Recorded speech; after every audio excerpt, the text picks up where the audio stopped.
Creo que empezamos. Ya, buenas tardes, mucho gusto. Les agradecemos muchísimo la posibilidad de llegar a través de este medio con este tema tan significativo para nosotras como Caracola. Nosotras somos una comunidad de aprendizaje. Yo soy Patricia Carrión, que formamos parte de esta comunidad de aprendizaje. El objetivo de la Caracola como proyecto de vida es lograr que varias familias, las familias que deseen, se puedan vincular a este sueño de construir una comunidad de aprendizaje que nos permita pensar a nuestros niños y nuestras niñas como el centro del desarrollo, el centro de nuestras actividades. Para nosotras como comunidad de aprendizaje y como centro de desarrollo infantil por ahora, lo más importante en efecto es la posibilidad de darles a nuestros niños y niñas los espacios preparados, el tiempo necesario y la calidez para que puedan desarrollarse de la manera en la que ellas y ellos deseen hacerlo. A su ritmo, de la forma genuina en la que quieran y siempre escuchando y observando las necesidades propias y auténticas de cada niño y cada niña. Nosotras pensamos en la Caracola a propósito de haber vivido, digamos, un sistema de educación vertical, patriarcal, impositivo, y la Caracola surge como una respuesta al sistema vertical de educación que no facilita el aprendizaje desde la experiencia o desde la propia interpretación de cada ser. Por eso la Caracola propone, digamos, una alternativa de educación que no es nueva, pero que en efecto no se usa o no se aplica en la mayoría de espacios educativos porque son poco funcionales al sistema, ¿no? Esta propuesta de educación lineal, de una educación horizontal que respeta al otro y a la otra como seres iguales, ¿no? Como nuestros iguales, nos ha permitido crear un espacio con mucho amor y con mucho respeto. A nosotras nos mueve muchísimo la pedagogía Waldorf, es una de las pedagogías que orienta nuestro camino y nuestro pensar. Sentimos que esta pedagogía permite el desarrollo de los niños de adentro hacia afuera, esto que Rudolf Steiner siempre dijo, que las personas podemos dar solamente lo que tenemos, ¿no? Y nosotras como personas que trabajamos en la Caracola, hemos hecho una transformación interna para a partir de esta transformación interna poder brindar y ofrecer lo que somos y lo que sabemos a nuestros niños y niñas en la Caracola. Así que les quiero agradecer muchísimo por darse el tiempo de escucharnos. Esta va a ser una conversa muy informal. Saskia Borja es una de nuestras pedagogas, ya se va a presentar en un ratito, va a ser quien introduzca esta charla. La importancia de la escuela libre o de este sistema de educación libre, el rol del adulto, el niño como el centro de todo este proceso de desarrollo, los espacios como maestros y maestras que son quienes propician el desarrollo real y auténtico de los niños. Estos son algunos de los temas que el día de hoy proponemos para que los conversemos. Y así que le doy el paso a Saskia. Después de la exposición de Saskia, si ustedes desean, pueden ir escribiendo en el chat las preguntas, dudas, inquietudes, propuestas, ideas que les surjan y al final de la conversa de charla de Saskia podemos leer sus mensajes y vamos interactuando y respondiendo a sus dudas. Muchas gracias y bienvenidos y bienvenidas. Gracias, Patti. Hola con todos, buenas tardes con todos, con todas. Disculpen los inconvenientes, son cosas que pasan en estos tiempos, sobre todo de virtualidad. Bueno, yo me presento, como dijo Patti, mi nombre es Saskia Borja Jarrín. Soy la adulta acompañante de la Caracola, de los procesos que ahí van surgiendo. Y estudié psicopedagogía. Me gustaría contarles un poquito también como mis procesos de aprendizaje para situarme aquí como donde estoy ahora. Bueno, yo siempre que hablo como de mi educación en la infancia, siempre la digo que fue un privilegio, fue como que mucha gratitud. Yo estuve y estudié y me formé y me desarrollé como ser humano, sobre todo creo, en el proyecto educativo PESTA o PESTALOSI, que era un proyecto educativo de educación libre, de educación respetuosa, de educación alternativa. Este proyecto trabajaba con ambientes preparados, con adultos acompañantes que no nos imponían, no nos daban clases formales, no nos decían cómo, no nos decían cuándo, no nos decían ya así sentarnos y darnos clases, sino eran como los encargados de cuidar estos espacios y permitirnos a través de esta necesidad muy propia acercarnos y poder explorar, poder aprender y poder ir construyendo nuestros propios esquemas. Todo este camino que yo tengo, o sea, especialmente en mi infancia, me hace decidir estudiar psicopedagogía. Estudio psicopedagogía y me encuentro ahí como con la experiencia de una educación tradicional y me doy cuenta que hay algo que a mí no me termina de hacer eco en estas posibilidades. Puedo acompañar ya procesos educativos en espacios más tradicionales, en espacios más formales, por así decirlo, y me doy cuenta que no, hay algo que no me termina como de hacer sentido. Y empiezo a encontrarme con diferentes oportunidades o espacios educativos alternativos, entre ellos la Caracola, que para mí es un espacio muy, muy bonito.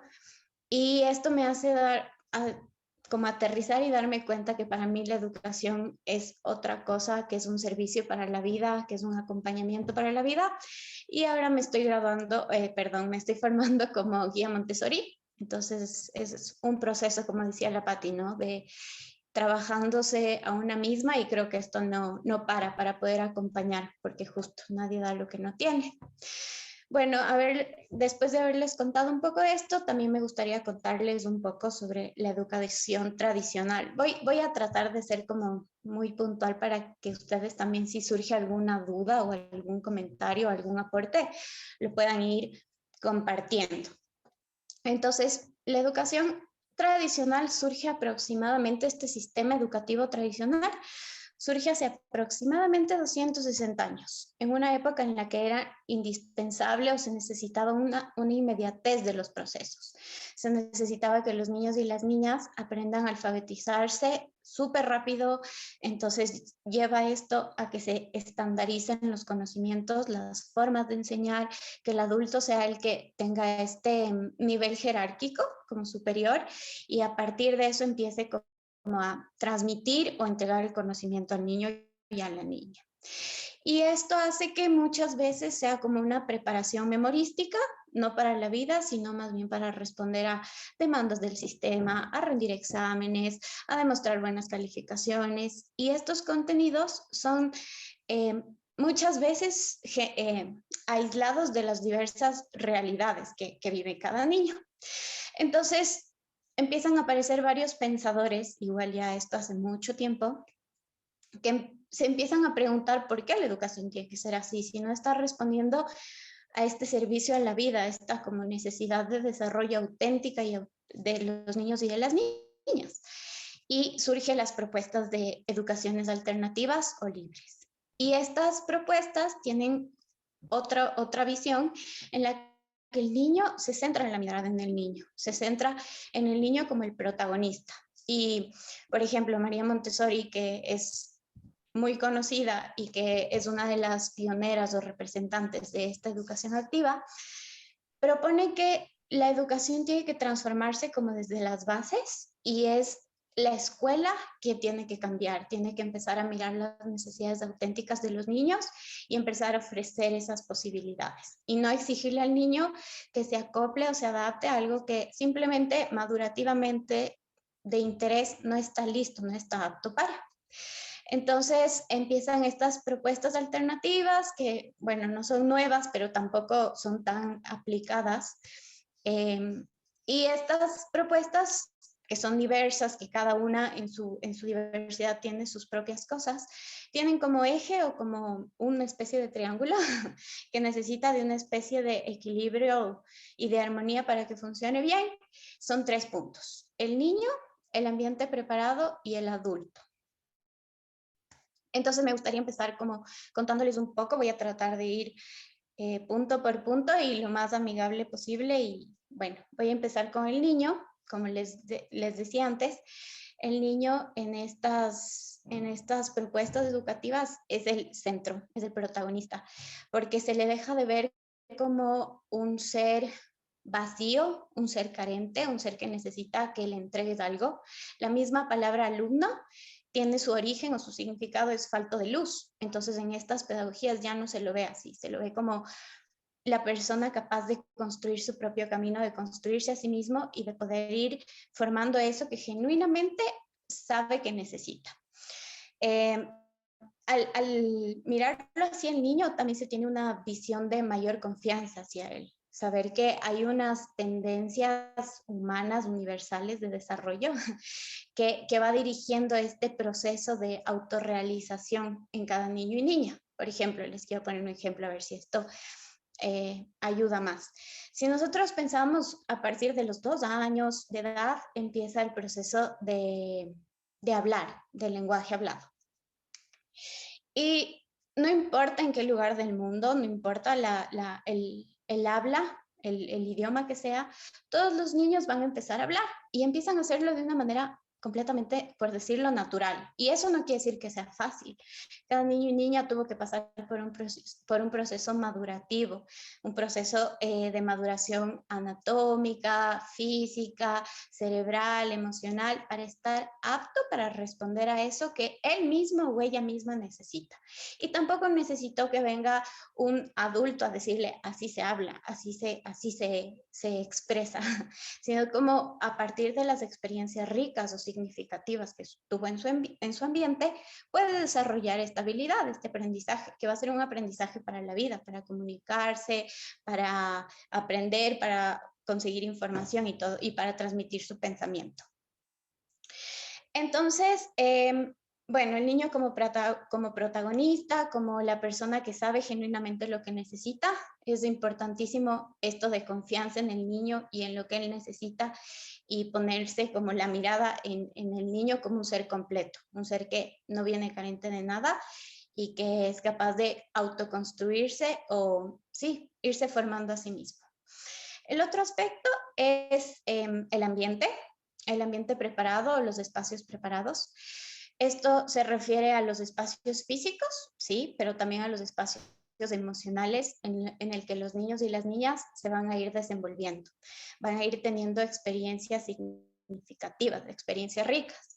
Es sabido que las personas aprendemos a partir de la experiencia y más aún los niños. Si no tenemos experiencias concretas, experiencias de tocar, de sentir, que sean vivenciales, que sean de nuestro propio accionar, muy posiblemente será en algo que nos dijeron y se queda en un discurso, pero no es realmente un aprendizaje, no se solidifica en nuestra vida. Entonces, estos espacios buscan ofrecer esas oportunidades de aprendizajes experimentales, que el niño vaya, practique, manipule, viva el proceso y también se equivoque. Es súper importante el ensayo y el error, porque si no nos equivocamos, no sabemos que hay otras posibilidades. Entonces, no nos salió algo y vamos a buscar qué otras opciones del ambiente o recursos del ambiente tenemos para poder accionar y tal vez esa sea la respuesta. Pero lo valioso de esto es que viene de uno mismo, no es de alguien que le dijo así se hace, sino es uno mismo que llega a una propia conclusión que le sirve a esa persona como individuo. Y eso es lo valiosísimo de estas propuestas también. Además, que no se centra este ambiente preparado en potenciar nada más habilidades como cognitivas, que muchas veces los procesos de aprendizaje se centran como en lo cognitivo, en cuánto sabe, en cuánto conoce.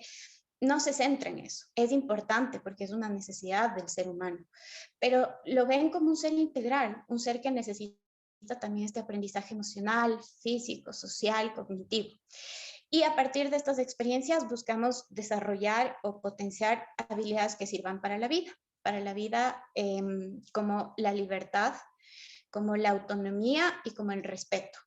Y libertad y autonomía nos referimos a la libertad de poder decidir y también la autonomía de poder accionar. Yo sé cuándo accionar, yo sé cómo accionar, yo sé para qué. Hay un objetivo como final que viene desde la propia voluntad del niño que le empuja a accionar de esa manera. Y siempre es súper importante el respeto a uno mismo, el respeto a las otras personas, verse y sentirse como parte de una comunidad, de un grupo social, de un ambiente también natural y así poder ir generando habilidades que sirvan para la vida. Y por último está el papel del adulto acompañante o adulto preparado, también se lo puede decir así. Y el papel de este o el rol de este adulto es para mí bastante admirable porque requiere de mucha humildad, requiere de mucha entrega los procesos de los niños, de ponerse como mirarle al niño. Y lo que hacemos en estas pedagogías es acompañar.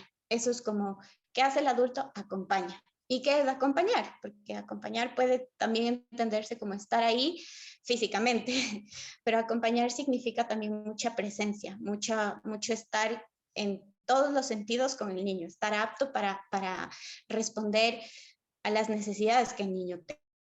Entonces, nosotros nos encargamos de generar las condiciones óptimas en el ambiente físico, en el ambiente emocional, para que el niño pueda ir teniendo estas experiencias significativas y ricas y propias que le permitan ir generando representaciones mentales del mundo, de todo lo que le rodea, va organizando esa información en su cabeza y le va dando sentido al mundo. Es como mucho más significativo. Y eso podríamos estar hablando de aprendizajes significativos, más sólidos. Y para los adultos que acompañamos es súper importante la observación. La observación desde un aspecto científico, por así decirlo, con una claridad, con un súper objetivos, mirarle al niño, mirar qué comportamientos está teniendo, qué necesidades está teniendo, y no para coger y decirle así no es, sino para poder identificar qué etapa del desarrollo está transitando, qué necesidad evolutiva, emocional, social, física, de movimiento, todo, qué necesidades está presentando y cómo como adultos podemos planificar, reestructurar, diseñar el ambiente con materiales adecuados de desarrollo, con un orden y una armonía que sea estéticamente bonito, que tenga una estructura en la que el niño pueda irse moviendo como fluidamente y pueda ir construyéndose. Les he repetido mucho estas palabras de irse construyendo a sí mismos, pero ese es como el objetivo más grande y el foco al que se apunta. El niño protagonista que se construye a sí mismo. Y dentro de todo este proceso que acompañamos, es súper importante saber cuándo intervenir y cuándo no intervenir. Muchas veces esta mirada un poco como de desconfianza hacia el niño a que no es capaz de hacerlo, nos impulsa a intervenir cuando no es necesario. No les damos la oportunidad de que actúen por sí mismos, de que prueben. Y tal vez lo que se les ocurría que podía funcionar no les funciona, pero es su propio aprendizaje, su propia vivencia que les está permitiendo llegar a esa conclusión. Entonces, en estas pedagogías alternativas no intervenimos así como, no imponemos, sino más bien proponemos mucho, proponemos a partir de la estructuración del ambiente. Y estamos, creo que también como lo más importante es ser parte de ese ambiente, sentirnos parte de ese ambiente preparado, ser parte para que el niño sepa que somos un lugar seguro en el que puede ser y hacer y sentir libremente.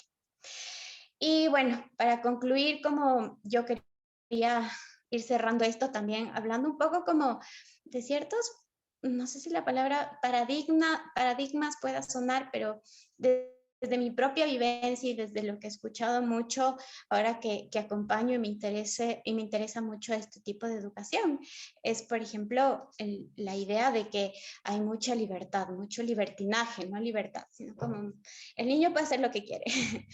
Y la verdad es que en la educación alternativa sí hay mucha libertad, pero justo como les mencionaba antes, una libertad con responsabilidad, porque el niño sabe que un accionar tiene una consecuencia, que dentro de esa consecuencia es una consecuencia lógica del acto, no es una consecuencia que yo como adulto le impuse como un castigo, es una consecuencia lógica de resultado de lo que él decide hacer. Entonces hay mucha libertad para que pueda decidir, ok, hoy siento interés por trabajar en esto, voy a coger este material. Y sabe que si empieza esa actividad, conlleva un proceso de inicio, desarrollo, final, dejar el material en el puesto, ordenado, porque hay otra persona que posiblemente quiere utilizar. Y este tipo de libertad es con mucha responsabilidad, con mucho respeto, y que va generando un actuar del niño, ya no desde el deber ser, porque desde afuera me dicen, sino porque hay una voluntad propia que le va guiando en cómo puede ir actuando, ¿no? En los diferentes momentos que se encuentran en la vida. Y ahora como niños y niñas, pero a futuro como los adultos que van a tener muchísima más, por la estructura misma social, ¿no? Muchísima más importancia y que eso también es importante tenerlo en cuenta. Por otro lado, también he escuchado mucho esto de allá solo juegan o en los espacios de educación alternativa solo juegan. Y para la educación alternativa el juego es una herramienta muy valiosa, muy valiosa. Es como la herramienta de trabajo del niño. Yo la miro así, he escuchado como muchos de estos mitos y creo que es importante también hablarlo y decirlo, el juego como el recurso que el niño necesita para poder ir construyéndose. El juego tiene una virtud maravillosa que se adapta a las diferentes necesidades de las diferentes etapas de desarrollo que tiene el niño. Entonces, imaginemos, les voy a poner un ejemplo, imaginemos un niño que puede ser 2 años más o menos, está con una necesidad de jugar como muy autónomo, muy consigo mismo, ¿no? De explorar en el ambiente. Se acerca al arenero, juega, se acerca al espacio de agua, juega, manipula los materiales, trasvasa, juego. Todo el tiempo es juego, pero las representaciones que el niño está haciendo del mundo a través de ese juego es súper significativo y van a ser los pilares para procesos de aprendizajes que son ya más complejos por el propio o por el desarrollo natural del cerebro. Y si pensamos en niños más grandes, de 5 o 4 años, que están en un juego más simbólico, más representativo, van a ir a otro espacio o a diferentes espacios y van a tener otro juego, un juego en el que van a tal vez a un trozo de madera, convertirle en un recurso de la cocinita y empezar a interactuar y a crear y a imaginarse cosas súper bonitas. Y ningún adulto les dice que tiene que ser así, sino se confía en la posibilidad que el niño tiene, o sea, en su propia capacidad que el niño tiene de poder ir construyendo ese propio aprendizaje. Además, el juego ayuda a la imaginación, a la creatividad, a desarrollar todas estas habilidades de imaginación, de creatividad, que muchas veces yo que acompañado estos procesos me sorprende porque digo, es maravillosa la mente infantil, es tan maravillosa, hay mucho que aprender. También ayuda a la autonomía, cada niño puede decidir con quién jugar, con quién no quiere interactuar, de qué manera quiere jugar, de qué manera no quiere jugar, ir a coger los materiales. Es una potenciación también a la autonomía, perdón, a la autonomía. Y también favorece a las relaciones sociales y humanas de mayor respeto. Tú sabes a través de el juego cómo interactuar con el otro, de qué manera se le puede hablar, de qué manera se le puede hasta llegar físicamente, y este tipo de cosas son aprendizajes bien bonitos a través de la herramienta que el niño tiene para formarse. Y esa herramienta es el juego, que es súper valiosa y que creo que está bueno como irla mirando desde otro lugar. Y por último, también he escuchado muchas veces es que los niños no aprenden. En estos espacios los niños no aprenden. Y claro, porque se tiene la idea de que para que el niño aprenda tiene que haber un adulto que le dicte una clase y le diga esto es y le traduzca o sea, básicamente un contenido y le entregue. Y eso no pasa en los ambientes preparados y los niños tienen un aprendizaje de desmentir que no aprenden porque es lo que yo les iba contando, a partir de experiencias propias, de experiencias concretas, de manipular, de sentir, de experimentar, el niño va a generar sus propios aprendizajes, que son mucho más significativos, que le van a servir no solo para ese momento, sino para la vida, que esa es la idea, y que se vuelven como más intensos, ¿no? También ayuda a que los niños se puedan construir de una manera integral, dejar de ver el aprendizaje o la educación como la mera transmisión de conocimientos. Creo que ya no estamos en un momento para mirarlo así, sino justo lo que les decía al inicio, una ayuda para la vida y que el niño se pueda construir integralmente para ahora poder ser quien vino a ser, poder formarse autónomamente, que no tenga que depender de adultos que le demos haciendo cosas que muchas veces es por comodidad, ¿no? Por hacerlo más rápido. Y confiar en que el niño es capaz. Y también creo que en la época que estamos viviendo actualmente, el acceso a la información, a los contenidos, es muy fácil. Tenemos estos aparatos que nos permiten ingresar y consultar y averiguar y la información está ahí. Entonces creo que lo más importante es poderles ayudar a los niños a resolver problemas por sí mismos, llegar a la respuesta por sí mismos, y que cuando lleguen a tener esta información o accedan a estos contenidos, lo puedan hacer con responsabilidad, saber para qué necesito estos contenidos, no nada más tenerlos desde un lugar como vacío, sin sentido, sino para qué me sirve esto que estoy recibiendo ahora.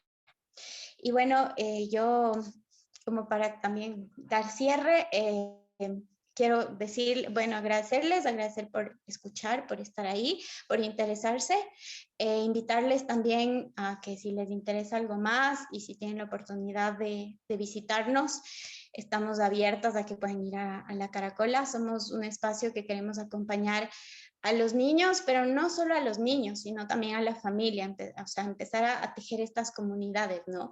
Muchas veces creo que hay muchas exigencias hacia los papás y que no se los está haciendo bien y que esto no es suficiente, deberían hacer esto. Y queremos ser ese espacio seguro y de compañía para los niños, pero también para las familias, para que cualquier duda, cualquier compartir, cualquier cosa que puede ir surgiendo, sea un lugar seguro para poder siempre aprender más, más, más y más. Y bueno, para mí, evidentemente, la educación alternativa es la respuesta para los procesos de aprendizaje para la vida, porque tengo la convicción que si la educación cambia, todo cambia, el humano cambia, las realidades cambian y bueno, eso, otra vez gracias y cualquier duda, aquí la recibimos. Muchas gracias, As. Nos has colocado un montón de elementos bien importantes, cada uno de ellos con una posibilidad de profundizarlo aún más, digamos, ¿no? Yo resalto algunos y les invito a ustedes a que quien quiera participar, preguntar, hacer algún comentario o sugerencia, puede ponerlo en el chat o puede levantar la mano y decirlo. Hay dos mensajes importantes que los voy a leer. El uno dice, bueno, no importantes, que están en el chat. El uno dice, el juego es su forma de aprender, ¿no? Y creo que nosotras desde la Caracola, en efecto, valoramos el juego libre como una posibilidad cierta de aprender, como quizás una herramienta pedagógica. A ese, digamos, nivel de importancia, nosotras lo ponemos al juego libre. Y hay otro mensaje que dice la tecnología, ¿qué rol juega en la propuesta? En los videojuegos, las redes sociales. Ahora te doy la palabra, Sas, para que lo comentes. Yo resalto algo que decías, ¿no? Lo primero es que, bueno, para nosotros los niños y las niñas no son vasos vacíos. Todo lo contrario, son seres que saben lo que quieren y saben lo que necesitan. Y a veces nos cuesta a nosotras como adultas, como personas adultas, nos cuesta mucho el reconocer que estos niños y niñas tienen una capacidad de decidir, porque como seres auténticos y autónomos saben cuál es su camino, saben y eligen lo que realmente su ser necesita. A veces, o no a veces, no siempre el sistema educativo tradicional nos impone qué es lo que debemos aprender, en qué nivel, en qué grado, a qué edad. Y a las personas que no aprendimos en ese momento, en esa edad, somos las personas disfuncionales o las personas con problemas de aprendizaje o personas con problemas de comportamiento. Y claro, el sistema tradicional, la educación tradicional, lo hace porque en efecto funcionalmente necesita personas que adquieran conocimientos para que se enganchen en el sistema mundo, en el sistema capital, en el sistema de trabajo, ¿no? Así es como funcionó el sistema educativo. Se creó desde hace centenares de años, más de 200 años, para ser funcional al sistema de trabajo, al sistema Estado, al sistema mundo, le decimos nosotros, lo que Waldstein dice el sistema mundo, ¿no? Y así fue. Y el trabajo necesitaba que personas se capaciten para que sean funcionales y eso es lo que nosotras criticamos. El sistema educativo tradicional no observa la autenticidad de los niños, no observa o no propicia el que se generen niños críticos o jóvenes críticos, por ejemplo, ¿no? No le interesa, pues, porque entonces pues, se pondría en riesgo esta construcción del sistema vertical. Entonces, es una crítica desde ahí. La Caracola critica este sistema y propone otras alternativas. Así que yo les voy a dar la palabra a quienes desean y sabes que te doy también a ti la palabra para que podamos conversar sobre esto de la tecnología. Pueden levantar la mano si desean participar. Bueno, con el tema en relación a lo de la tecnología es bastante subjetivo desde mi punto de vista, porque depende de la perspectiva. Hay personas que dicen que hasta los 2 años no tiene que haber nada de tecnología en la vida del niño. Hay personas que dicen que depende el contenido, que depende la cantidad, que hay también del acompañamiento. Entonces yo creo que este tema de tecnología sí lo plantea y lo trabaja las propuestas alternativas, pero también creo que depende mucho de cada familia, de cómo cada familia se sienta cómoda, justo entendiendo como esto, ¿no? Como también son estructuras individuales que tienen sus propias formas, sus propias normas, sus propias reglas, sus propias dinámicas, y tal vez les funciona trabajarlo de alguna manera. Entonces creo que en esto hay que tener mucho cuidado en decir funciona o no funciona, prohibir o no, o permitir, sino es como ir en sintonía con cada familia y ver qué le puede resultar a cada dinámica. Yo creo que la tecnología, ahora como les decía, está presente, es parte de esta pandemia, justo este encuentro que tenemos, que nos permite la tecnología tener este encuentro, también es parte ya del día a día. Entonces, ¿cómo podemos preparar a los niños y a las niñas para que justo desde esta responsabilidad, desde esta libertad, desde esta autonomía, desde esta conciencia de accionar, puedan empezar a interactuar con la tecnología? A mí me suena mucho eso, como cómo preparamos a los niños para que puedan empezar a interactuar con este mundo, no desde una dependencia, no desde una necesidad así como, sino también con responsabilidad.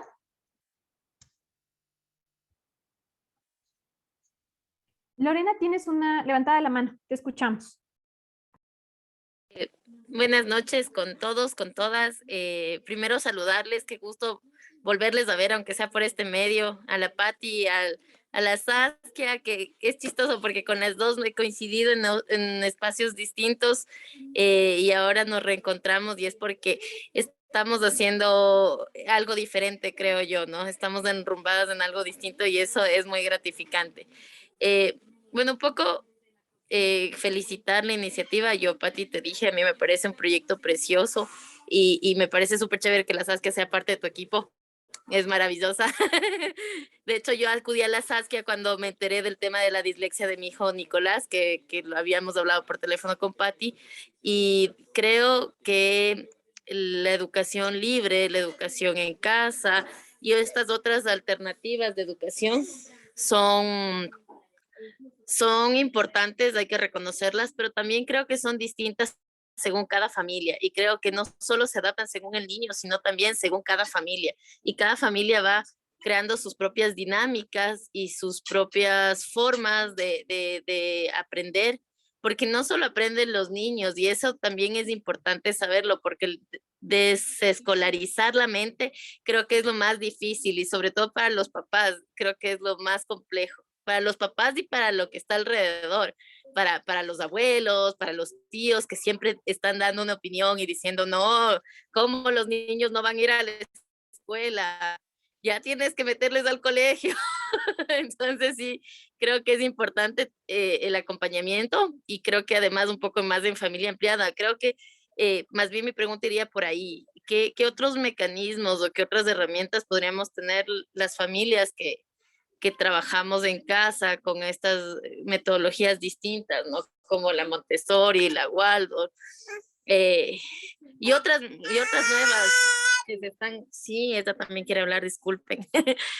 eh, Más allá de justificar lo que estamos haciendo, ¿cómo podríamos más bien hacer que la familia ampliada se vuelva parte del proceso o qué estrategias podríamos tener? Porque para una familia que en este país, por ejemplo, recién estamos retomando el tema de la educación en casa, con lo de la pandemia, recién el Ministerio de Educación lo ha considerado para todos los niños y niñas, porque antes era solo para niños atletas o niñas y niños con discapacidad o cosas muy específicas, ¿cuáles serían las herramientas para que la familia ampliada se sienta tranquila y pueda tener no solo acceso a esta información, sino que más bien estar, como digo, más tranquilas y que nosotros como familias nos sentamos respaldados en vez de juzgados, porque creo que entre lo más difícil es que tu propia familia te diga, pero qué mala madre que eres o qué mal padre que eres, ¿cómo vas a hacerles eso a tus hijos? Sacarles del sistema educativo les vas a arruinar la vida. Entonces creo que esas son de las cosas más duras que nos toca enfrentar a las familias que optamos por algo distinto, ¿no? Eso quería preguntar yo.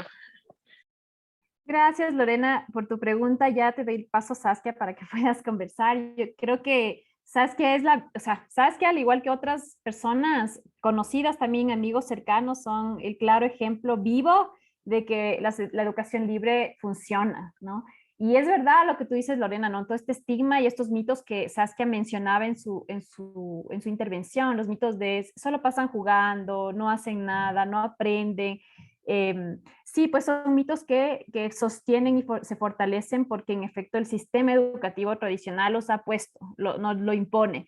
Y es difícil, por eso nosotras creemos desde la Caracola muy firmemente que la educación no es para los niños y niñas, que tenemos que hacer un trabajo muy, muy grande con las personas adultas. De hecho, es el trabajo más difícil, ¿no? Porque a veces tenemos, digamos, casos en los que nos toca explicarles e intentar que las personas adultas desaprendan algunos conceptos o ideas para que tengan la posibilidad de aprender estas nuevas formas. Y es duro porque para un niño y una niña es bien fácil, es súper sencillo, ellas fluyen, los niños y niñas fluyen muy bonito, pero para las personas adultas se nos complica mucho el momento de desaprender. Entonces yo creo que el ir formando estas redes de apoyos, el fortalecer las comunidades de aprendizaje, la Caracola es una comunidad de aprendizaje, nuestro trabajo es con las familias de manera integral, creo que permite vincular de a poquito al resto de la familia, que existan espacios en donde, por ejemplo, tú, Lorena, puedas decir, vamos, nos invitó la escuela de la Caracola a un encuentro de familias y en este encuentro de familias empezar a proporcionar la información, porque a veces solamente siento yo que es falta de verdad información, ¿no? Y eso es lo que estamos haciendo justo ahora, intentando llegar a más familias para que conozcan las ventajas de la educación libre en contraprestación de las dificultades que nos presenta el seguir en una educación tradicional. Totalmente de acuerdo con la Patti, iba por ahí también mi comentario y también quería acotar o sumar que es súper importante que cuando se toma una decisión de que sus hijos, sus hijas se vayan formando en este tipo de educación. Como adultos, aunque hayan dudas, aunque hayan todas estas cargas externas, también estemos seguros y confiemos en la decisión que tomamos, porque como les decía, el adulto es parte de este ambiente preparado. Entonces, si es que se opta por educación en casa, también es un reto, porque es ambientar, o sea, adecuar este ambiente físico, cómo preparas las cosas, pero también cómo estás tú que ya no serías, o sea, no sería solo el rol de mamá, sino también como de acompañante, cómo estoy yo para acompañar estos procesos de mis hijos. Entonces, estar como en paz y seguirse trabajando y justo lo que Patti decía, muchas veces yo también creo que es la falta de información. Tenemos muchos como estigmas, muchas cosas, muchos mitos de la educación alternativa que se ha ido así como imponiendo y que podamos tener estas oportunidades de charlarlo, de conversarlo, de contar diferentes experiencias y diferentes vivencias, yo creo que ayuda mucho a que esto se vaya como volviendo más familiar, más cercano. Y también tal vez no sea para todo el mundo y está bien respetar esas diversidades y esas individualidades y aceptar que tal vez las otras personas no lo acepten, que no estén de acuerdo, pero para mí por eso es lo importante que tú como mamá, tú como papá que has optado por esto, te sientas tranquilo, te sientas apoyado en el espacio en el que estás, porque no es solo un lugar en el que va tu hijo, le dejas y después le retiras, sino si hay dudas, si hay necesidades, si hay justo este tipo de preguntas y de interrogantes, que el adulto también se pueda sentir acompañado y que de una manera comunitaria y como en compañía se pueda ir tejiendo nuevas propuestas, me parece a mí. Sí, sí, de acuerdo. Y creo que en esta necesidad de irnos informando, me parece que es bien significativo regresar o referir a aquellos autores, ¿no? Porque hay pensadores que durante decenas de años ya han propuesto estas nuevas alternativas. La pedagogía Waldorf surge en un mundo alemán, de un sistema de educación tan rígido que surge como esa necesidad, digamos, este antagonismo es necesario porque el problema o el conflicto se vive en una sociedad tan rígida como en Alemania, por ejemplo, ¿no? Y bueno, yo me acuerdo que alguna vez leí que Einstein decía que si quieres que tus hijos sean inteligentes, léeles cuentos de hadas. Y si quieres que sean más inteligentes, léeles más cuentos de hadas, ¿no? Y en efecto, la pedagogía Waldorf permite o posibilita una de las herramientas o fundamentos de la pedagogía Waldorf, es en efecto que las personas adultas nos convirtamos en narradores, y es el cuento, la posibilidad de desarrollar la imaginación a través de la narración, lo que, por ejemplo, permite que los niños desarrollen muchas habilidades y capacidades a partir de la imaginación. Algo que, por ejemplo, en la educación tradicional no nos lo permiten. Nosotras en la educación tradicional tenemos que aprender y memorizar. Crear es muy difícil. Los artistas o las personas que tienen esa capacidad de crear a veces no se le facilita en un sistema muy rígido de educación. Así que sentimos que estamos en un camino adecuado, pero es un camino con muchísimos tropiezos, con muchísimos problemas en la propia sociedad. Pero ya te doy la palabra, Ben, siento que es importantísimo que sepamos que existen estas dificultades, pero que sepamos que existen otras personas que estamos viviendo o caminando este camino con dificultades, y que esta red nos fortalece. Te doy la palabra, no sé quién está levantando la mano ahorita. Hola, hola, buenas noches. Sí, estoy con una computadora que tenía como buen viajero me prestaron. Mucho gusto, mi nombre es Noé. Buenas noches con todos y con todas, muchas gracias. Eh, yo quería, porque claro, estaban conversando y contaban sobre el juego, y creo que una de las, tal vez lo que más nos puede acercar cuando somos niños a esa libertad, creo que es el juego.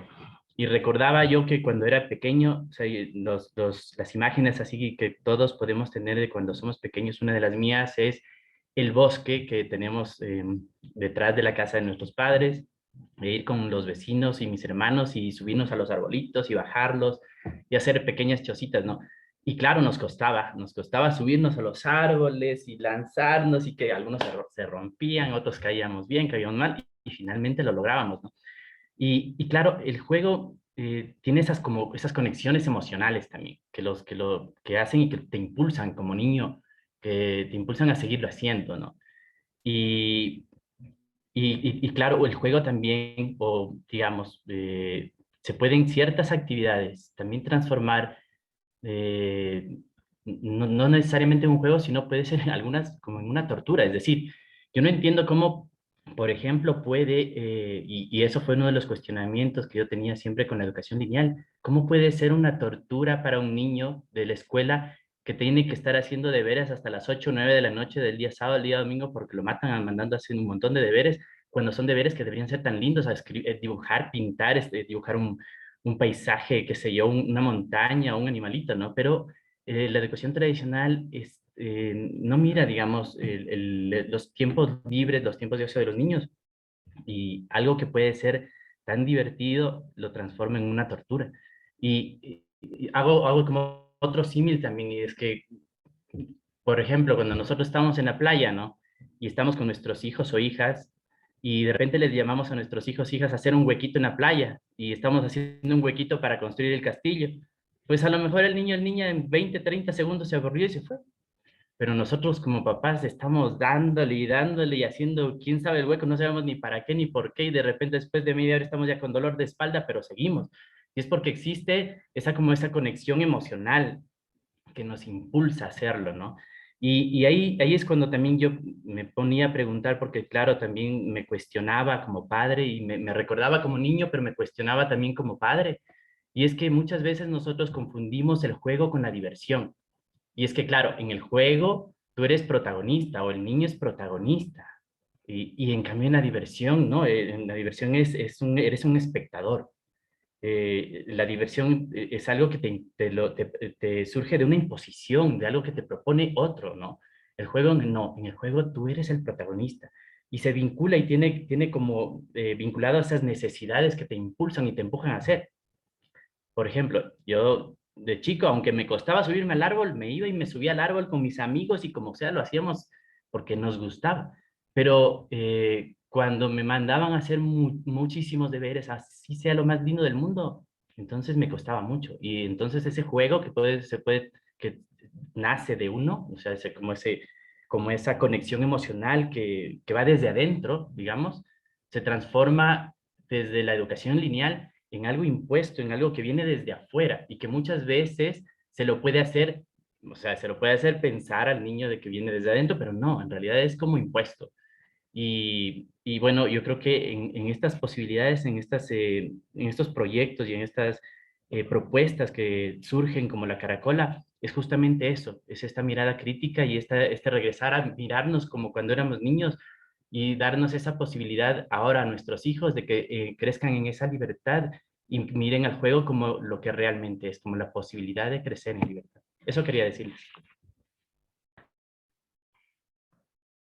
Muchas gracias por tu comentario. Si alguien más tiene algún comentario, nos lo dice, nos vas a saber. Creo que tenemos pocos minutos ya para ir como cerrando. Yo quería resaltar algo que dices, Fico, y es que, de hecho, la pedagogía Waldorf, uno de de los pilares fundamentales es el juego libre, ¿no? Es enseñarles a jugar, y se enseña a sus hijos a jugar, cómo logramos hacerlo. Y Steiner mencionaba que los juguetes más simples son los que fomentan la mayor creatividad en los niños y niñas. Entonces, siempre hacía mucho Steiner hace hincapié en sus textos en la necesidad de que los juguetes más naturales deben proporcionar o podrían proporcionar las experiencias sensoriales y cognitivas más significativas, ¿no? Los pañuelos, los bloques de madera, los trapos de seda, las conchas, las piedras, son materiales naturales que fomentan la creatividad y que desarrollan lo sensorial y conectan con la emoción, como tú decías, Fico. Ahora en la Caracola, digamos, en todo este tiempo que hemos estado acompañando, el tiempo de pandemia que ha sido bien duro, uno de los mayores retos que hemos tenido es el cómo lograr apoyar para que los niños y niñas puedan aprender a gestionar sus emociones.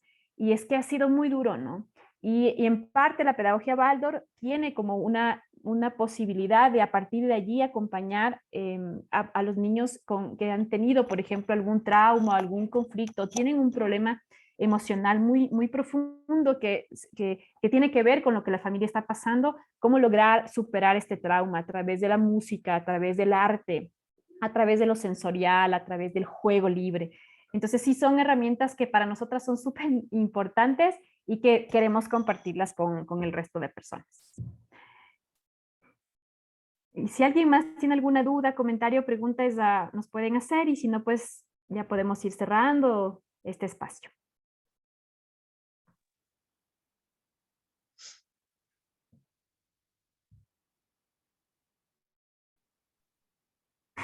Bueno, les queremos de verdad agradecer muchísimo por su tiempo. Sé que es una hora difícil ya para quienes somos mamás y papás, por eso nos gustaría ir cerrando. Así que les damos nuestra gratitud. Las puertas de la Caracola están abiertas para quienes quieran ir a visitar, a vivir la experiencia, como decimos nosotras. Una cosa es lo que podemos contarles y reflexionar, pero otra muy diferente cuando van a la Caracola y pueden vivir esta experiencia allá. Les agradecemos mucho a las mamás y papás que han confiado en este espacio, que han confiado en nosotras y que de alguna manera hacen posible que estos espacios se construyan y se consoliden. La Caracola no podría ser lo que somos si no tenemos el respaldo de la comunidad, de las familias, así que les agradecemos mucho quienes ya están siendo parte de la comunidad de la Caracola. Es por ustedes que estamos aquí y siempre estaremos escuchando y muy abiertas para ustedes. Muchísimas gracias. Que tengan una linda noche.